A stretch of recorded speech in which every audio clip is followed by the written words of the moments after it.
do? And welcome to the Boss Up Ball Out podcast, your home for organic debate about Detroit Lions news and rumors. It's your man, Professor Kurt Steele.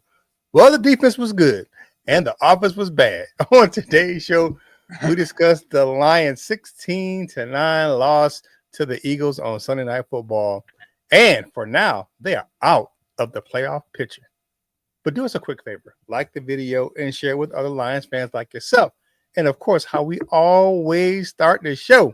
Shout out to our channel members. Of course, we got T-Bone Locks, Sean Bird, Lauren Vander S, Brent DeWitt. Salute to you, my guy. Miss Mary Smith, Big John Martin, Kukayam, Kenneth Sabo, the doctor, Dr. Detroit. He is always in. Derek Matthews, the big fella, North End Ken, and Courtney Nicholson. Hey, if you want to become a channel member and get those exclusive benefits like 15% off our merch shop, the exclusive emojis, and of course, your exclusive video content, please check out the link in the description of the video on the homepage of our YouTube channel. And of course, if you want to subscribe for free, because it's free and free $3.53, you can go ahead and hit the subscribe button. Of course, man, we are on our way to 3,100 subscribers and currently sit at 3076. Now it's time to bring in my co-host for today's show on this lackluster Monday. First up, man, y'all see him up there in the Pontiac Silverdome where a lot of our pain came from as Lions fans. It's your auntie's favorite Detroit Lions content creator, Yaktown's finest, LL Cool Torrance. What's going on, my guy? What's up, y'all? Happy Monday morning. Yeah. And of course, man, it's the hardest working man in Jackson, Michigan. Man, I don't know how many people he cooked for because he cooks on his own. He cooked for restaurants. He just do all kind of stuff with the food thing, man, because he's a culinary mastermind. And of course, he coaches kids in football and in boxing. It's the Wolverine Lion who? And battle rap extraordinaire, LL. Wolverine Coach Mike Jones. What's going on, Lion fans? Man, if y'all see some of these battle rap clips, man, whenever we do that for the exclusive content, it's going to be fun. Yeah, man. Hey, if you are new to the channel, you don't know how our show works, we look at Detroit Lions news, headlines, and takes. If we agree, we say they are bossed up with that big blade dance. If we disagree, we say it is balled on, and we give our reasons why we agree or disagree. No hot takes here, just natural debate and our true thoughts and opinions about what's going on with our favorite team, the Detroit Lions. Man, that was a tough one last night, fellas, man. But at 6-4, now we are out of the playoff picture just for now. I don't think it's gonna last. You know what I'm saying?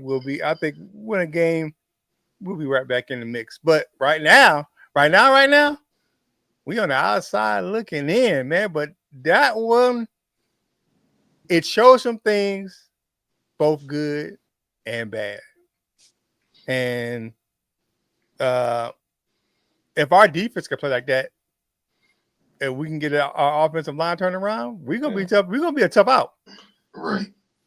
But we have to get that O-line together, man, because that defensive line from the Eagles just showed up and just wrecked the whole game plan for the Lions last night.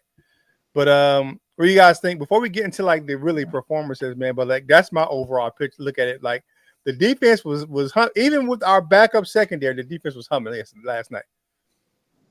But that offense, man, shit, man. Yeah, I mean, the offense still wasn't necessarily, the worst. The thing that didn't help them was, third down and fourth down. But, it go how it go. I guess this was, I don't know if I actually said it out loud or not, or if I just kept thinking it. But, I went to see Dan Campbell against another team. And we got to see Dan Campbell call against another team. So. Yeah, we'll get that in a second. Yeah, for real. But I get you, man, because I know you got a lot to break down on the offense, man. Coach Jones, what do you think overall of the game?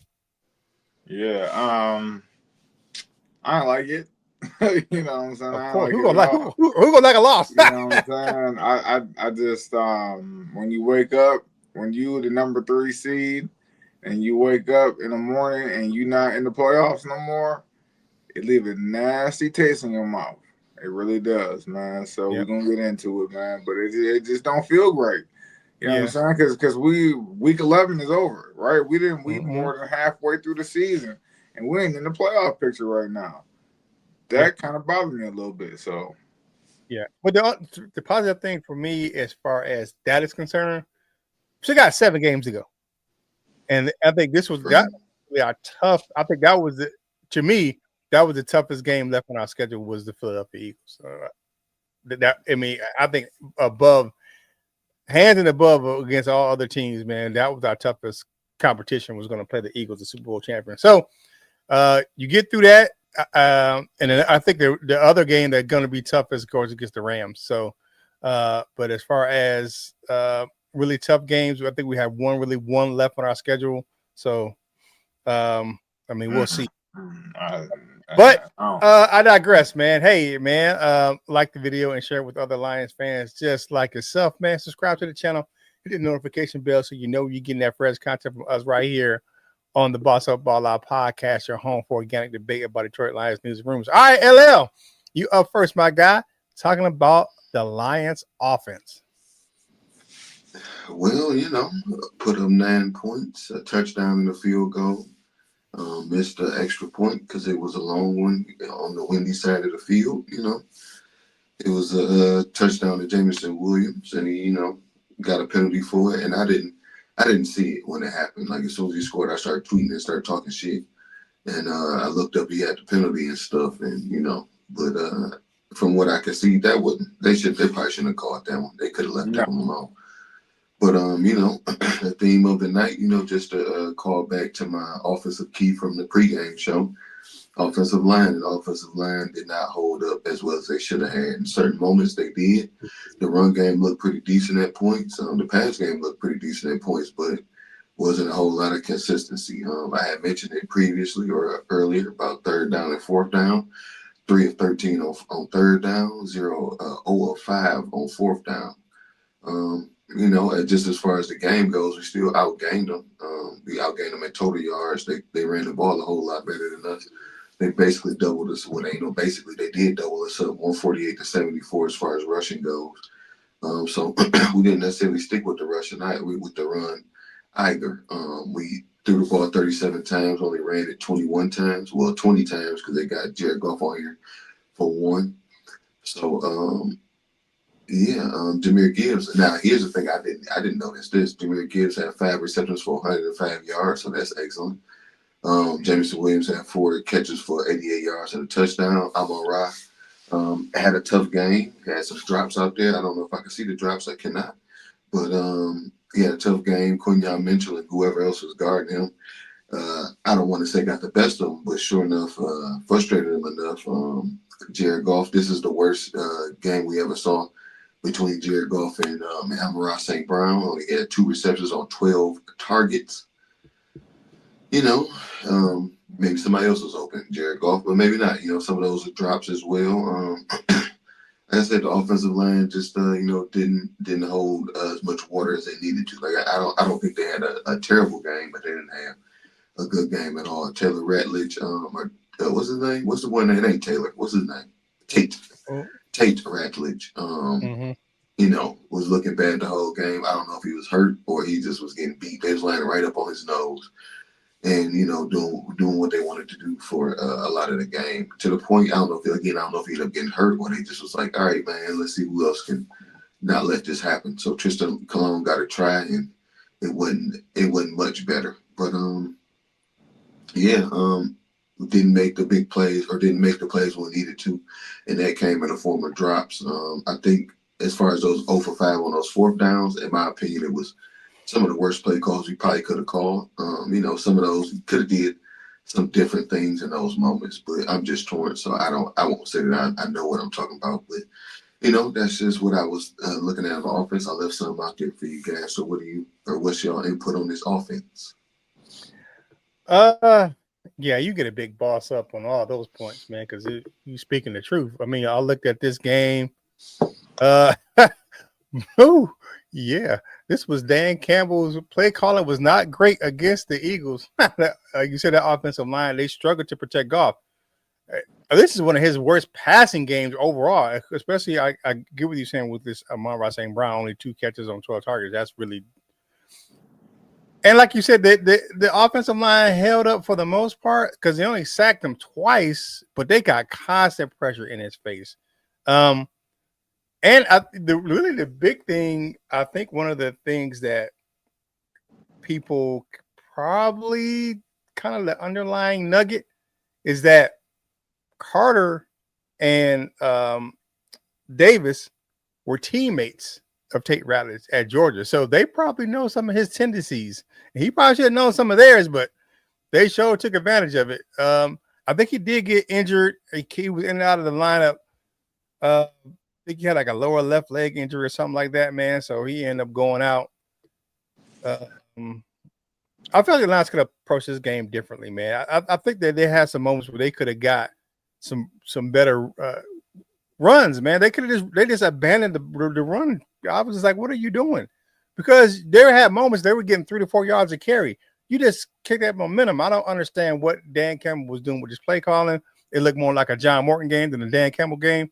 But I digress. One thing I had to say, man, Hank Fairley got to get this offense. And we've never had the issue where we bring in backups and then, they just not perform. But because Hank Fairley usually has those guys ready to go. Hopefully we can get that thing fixed and fixed fast because we got another big group of pass rushers that's coming into the Ford Field next week with the Giants, and they can get after it. So they got to have that thing fixed by next week.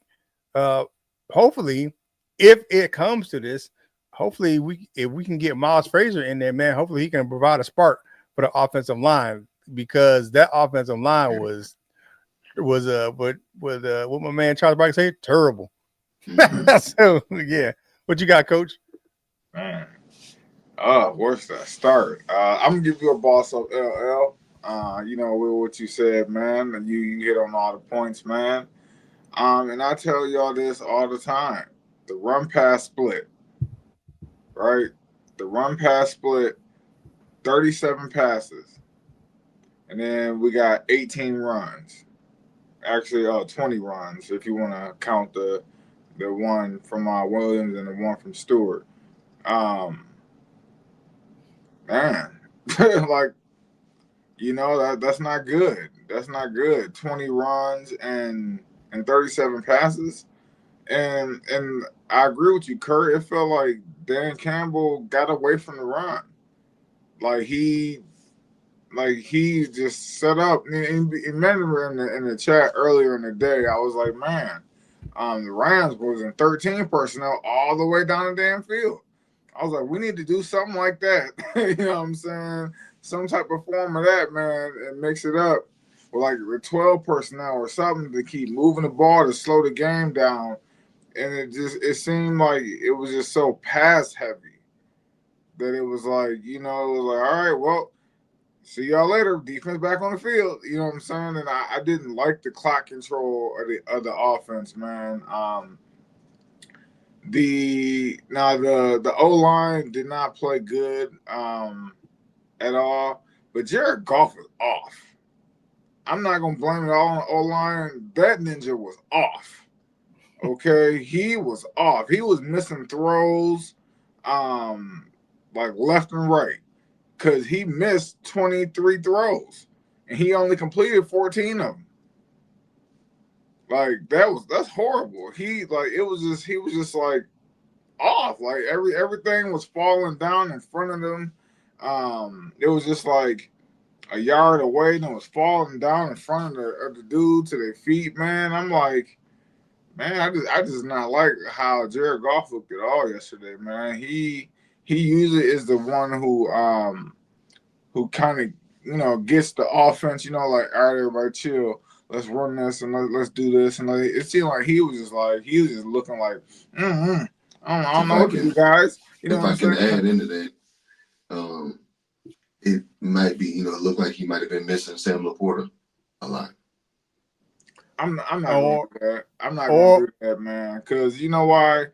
Because when at the end of the day, that's only one player in that offense where we got a plethora of weapons. Oh no, I ain't saying that's the Nah. entire reason. I'm just saying like at some of those spots it looked like he missed Sam Laporta. Yeah. I think it had to do with some of that, man, where he had dudes in his face all game long. Like the Eagles they only sacked him twice, but he couldn't. A lot of times he couldn't step up in the pocket to like make an accurate throw, so he was just trying to throw with his arm. Like I heard you when you said in the chat, man, he was short arming, but when you can't step up in the pocket, man, it's hard to like get a good follow through on the ball. Like at the I mean, I can't say it was every throw, but a lot of those throws you say were short arming, man. He couldn't step up because it was somebody in his face the whole freaking game. Right. Yeah. But go ahead, man. I digress. Go ahead.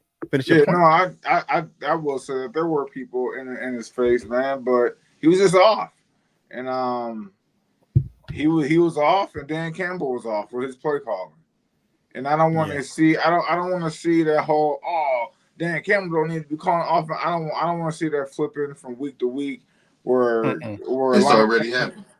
I know, but I don't even want to see Dan Campbell don't need to be calling play. Look, he can call the plays. He just need to get his rhythm right, man. But hey, and I hope and one last thing is I hate when people forecast.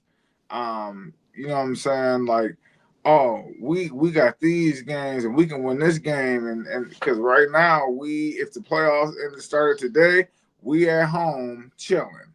And we can't overlook the Giants because they got a pass rush like no other, and the Jared Goff looked disturbed and flustered.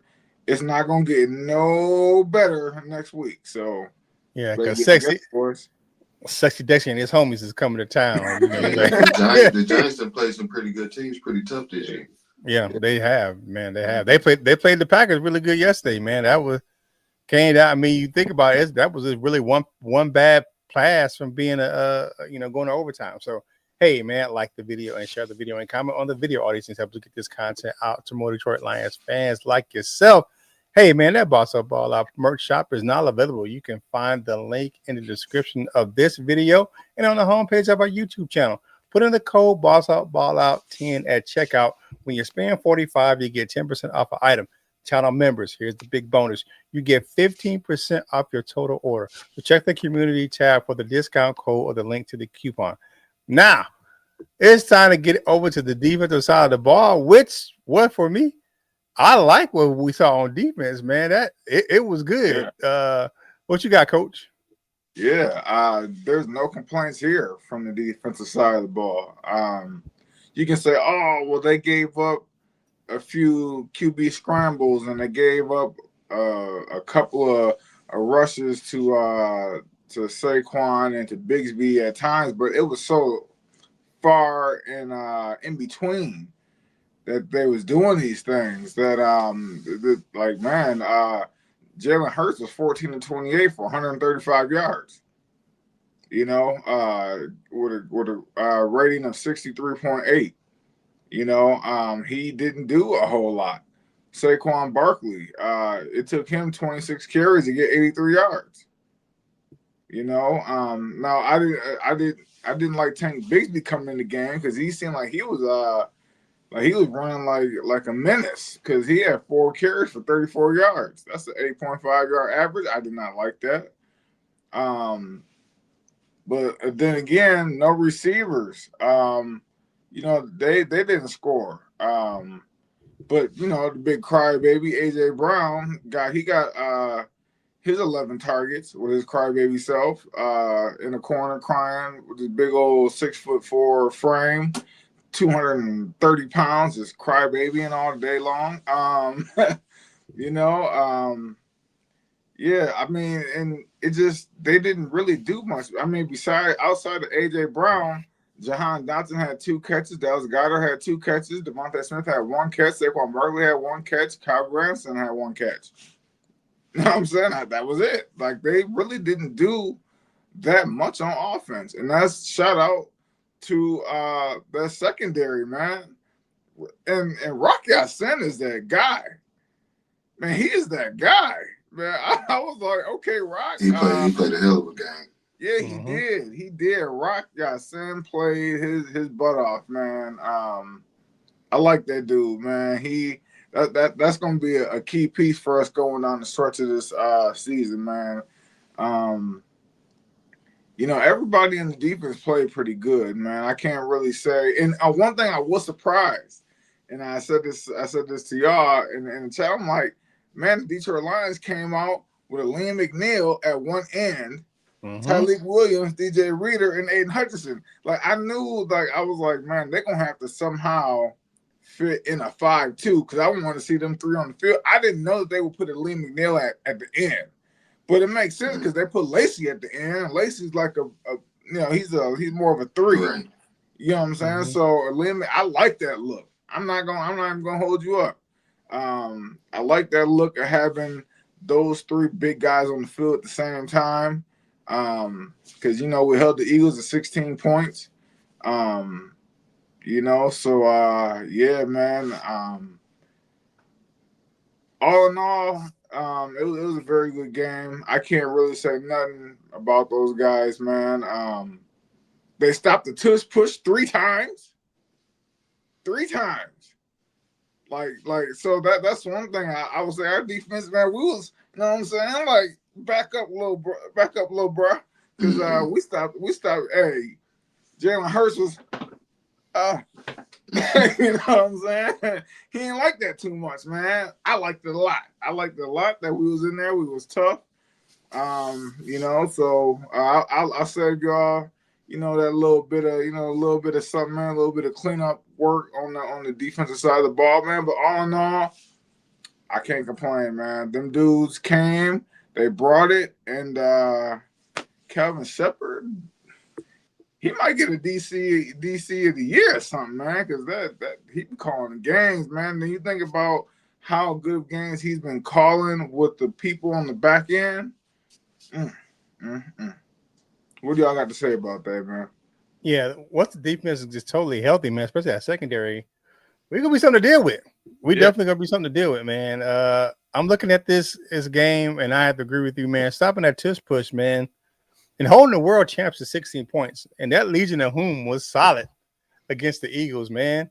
Held Saquon to under 100 yards rushing, which is big. He's not having a great year rushing the ball, but to hold that dude to under 100 yards is something, something to be talked about.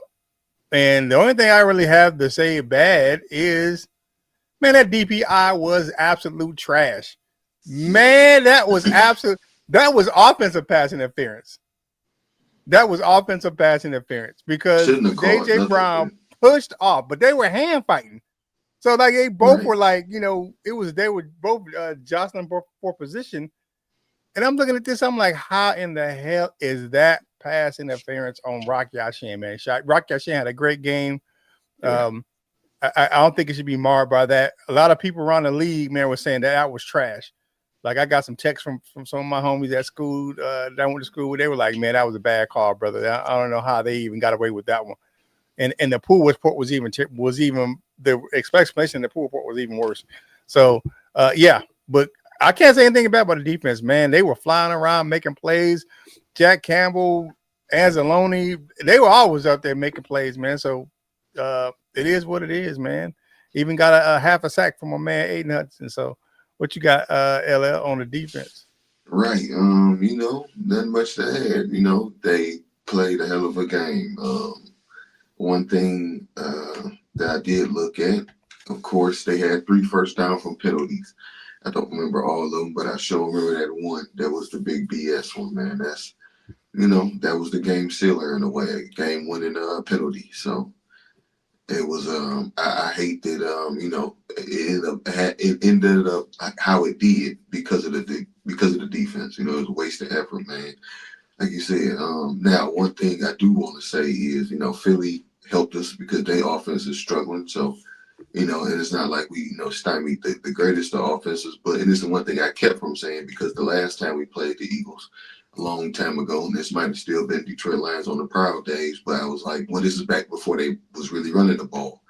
And Jalen Hurts was their quarterback. And I was like, I was saying something about how they don't run the ball. And since then, they've been probably the, top one of the top running teams since then. So I didn't want to say anything about them being able to pass the ball, because then they start throwing it like they did, because like they can do. I don't want to say like they did, but like they can do at times. So, but that didn't happen.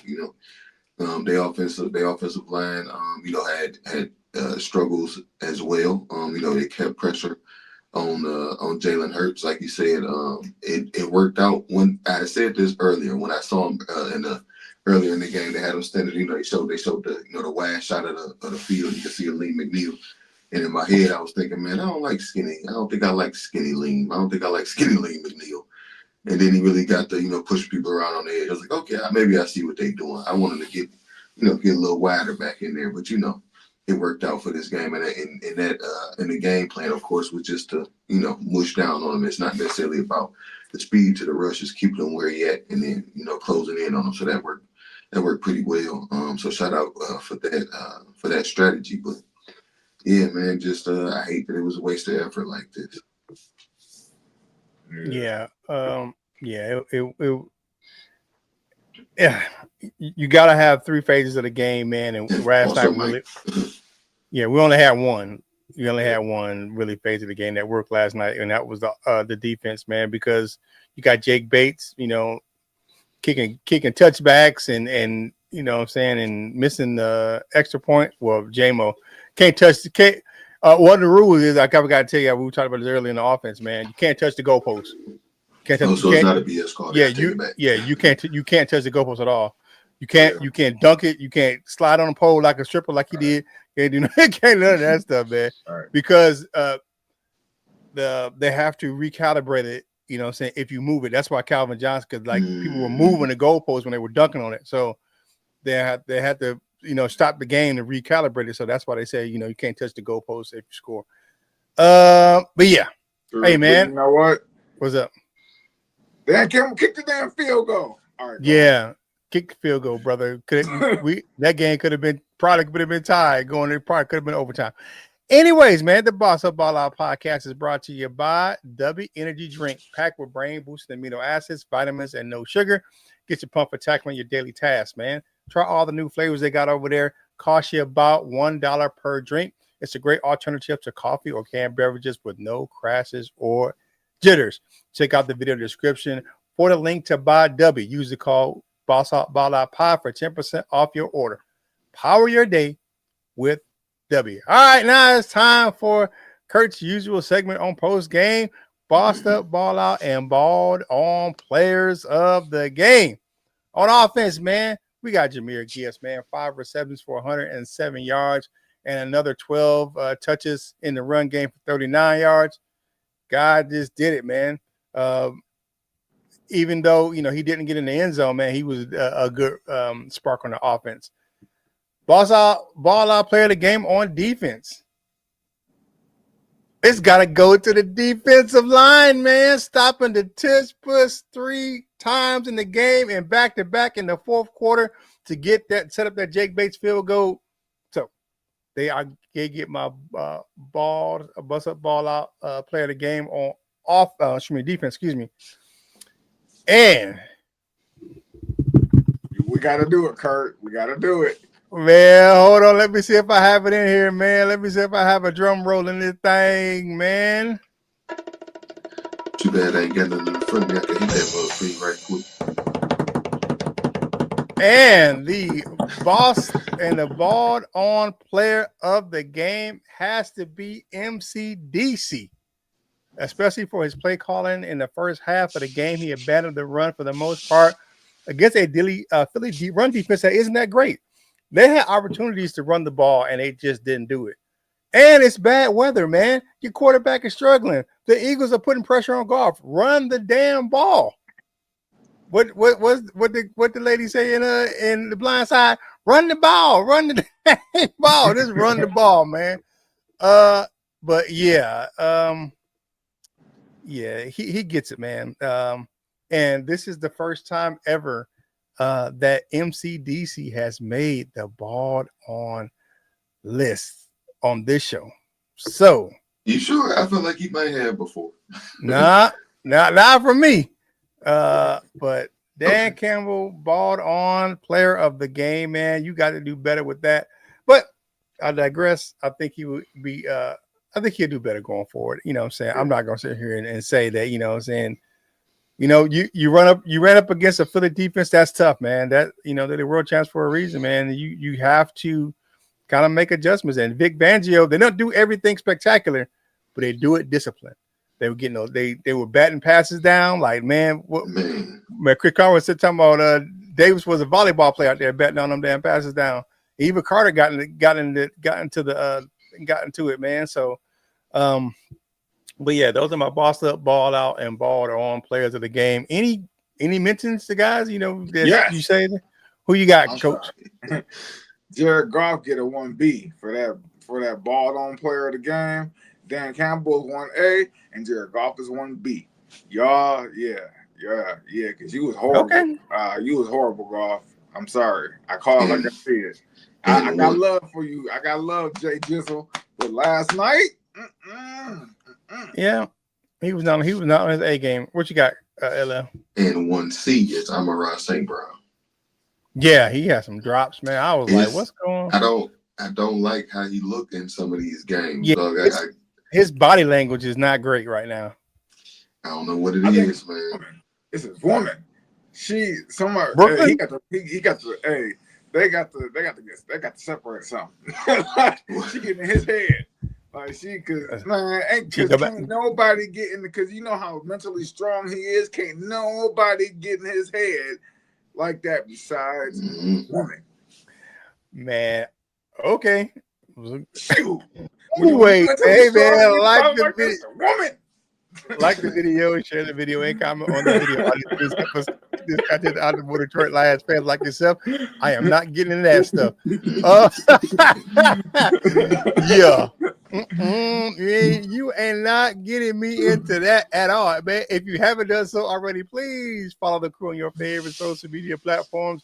Coach Jones does a great job over there on all of his channels, man. I post content from this platform, all of my social media platforms, and then of course LL Cool Torrance, man. It was maybe a little too spicy on Thursday, man. That's maybe why Amon-Ra distracted for the game. But anyways, make sure you follow us, man, for more content from us, man. And get some behind the scenes on what's going on with us as your show host. All right, time for final thoughts, parting shots on today's show. Coach Jones, what you got for the people on this Monday? Yeah, man. Shout out to that defense, man. Shout out to Kevin Shepard, man. They really played above and beyond themselves, man. Especially Jack Campbell, man. 15 total tackles, man. Ooh, all over that thing, man. But you know what? Another thing that the Lions uncovered yesterday, which was a positive thing on offense, was they did a lot. Well, they didn't do a lot, but there was times they had Montgomery and Gibbs on the field at the same time, and I like that. And maybe Dan Campbell, you need to go on and play with that a little bit, man. See what that's like, see what that's about. Because that Gibbs lining up in the slot, Montgomery at tailback, you don't know what's gonna happen. That leaves the defense guessing. They got Jamo over here. They got Gibbs over here. They got Montgomery in the backfield. They like, I don't know what to do. So, yeah, man, experiment with that a little bit more, man. And, hey, we got to brush it off, man, and move on to the Giants, man. We can't really be stuck on it this long, man. Just we're not in the playoffs right now, people. Okay, just remember that. Yeah, Coach Jones doing this best day impersonation. You know what I'm saying? I want to see what that about. You know what I mean? I want to see what that like. What you got? Happy Monday morning. It was something Coach Mike had said I was going to respond to, but I forgot. But, one thing, even with all the offense or whatever you want to call it, struggles or play calling or whatever it is, Philly got a defense too. You know what I'm saying? Their defense played pretty well. Like you said, Jordan Davis and, batting them down, Jalen Carter batting them down. I would like to ask some of y'all, just revisit Jalen Carter. Some of y'all told me Aaron Donald and all this other stuff. And, I don't think Aaron Donald would be proud of y'all saying that. I've said that before, but not, especially not after this season. But, just they was getting in the way of passes, and they defense just performed, overall. They tackle when they need to tackle. They put pressure when they need to put pressure, and we didn't necessarily counteract that. So they defense played well.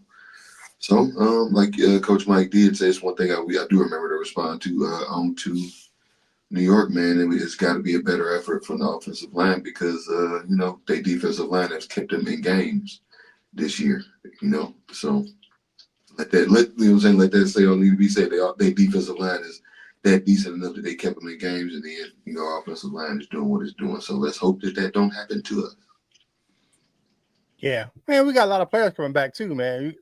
I think the next time you see the Lions, it's going to look a lot different on both sides of the ball. You're going to have guys coming back. You know what I'm saying? You got Miles Frazier coming in on the offensive line, and you got the guys in the secondary coming back. Think about this. Very, very shortly, we have DJ Reed, Terry Arnold, and Kirby Joseph back on the field at the same time. So, Legion of Whom, they're playing well, but I'd rather have my name fellas out there doing their thing, man, because it is what it is. But for me, hey man, have a great Monday. I appreciate you starting your work week off with us right here on the Boss Out Ball Out podcast, your home for organic debate about Detroit Lions news and rumors, man.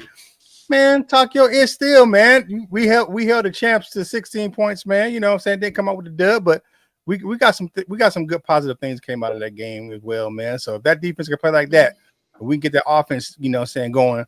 It's good. We're gonna be a tough out, man. You know what I'm saying? I'm not totally tripping just yet. You know what I'm saying? But we lose another one.